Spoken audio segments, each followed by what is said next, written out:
We're up to mitzvah 38.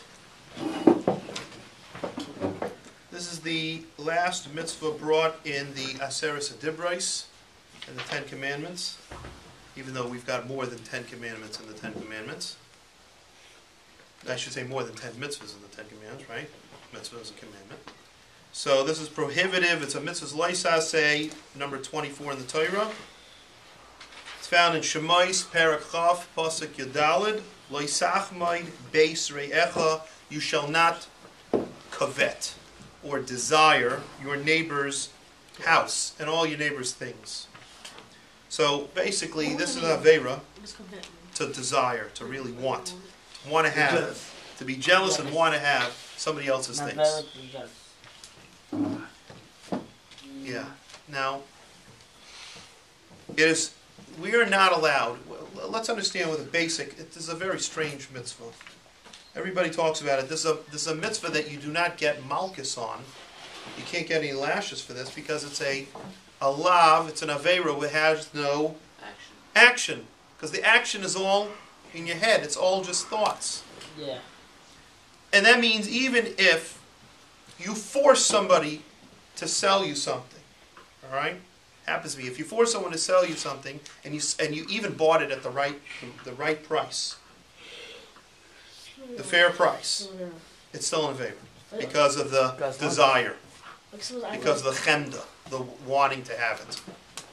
Now, I actually heard it says somewhere, it says if someone really wants something, they shouldn't really get it. What about forcing someone to buy something? They're defeating the Yitzhara. Okay.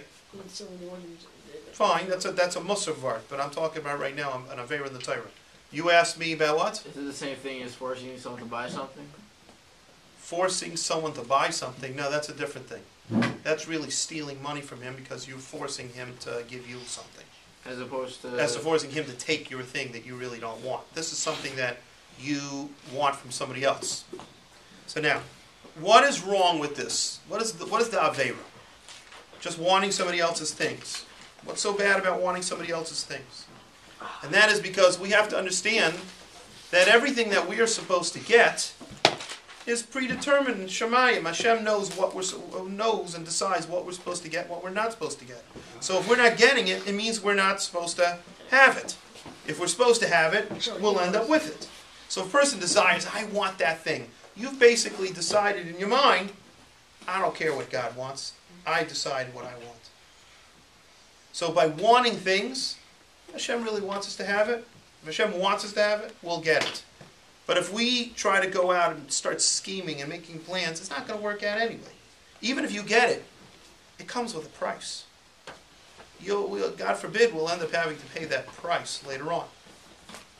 And that is, again, a person has to, we're also concerned, the Chinuch brings down, that a person might go so far as to kill somebody for the thing that he wants. So the aveira of chemda, of desire, can cause you, as it brings down, the commentaries explain, that it can cause a person to do every aveira for something that he wants. He'll come to, obviously the first aveira is not believing in Hashem. He doesn't believe in Hashem because he decides, I want whatever I want. He'll come to, excuse me? Like if he wants money, he'll kill someone for money? If he wants that person has that thing. Someone has that car, he could end up going to kill that person. Or do all kinds of aveiras in order to get that item that the person has that he wants. And that's what the aveira, they say, chemda is, it leads a person to any aveira. And that's why chemda is brought down as the last as one of the most dangerous of all the mitzvahs.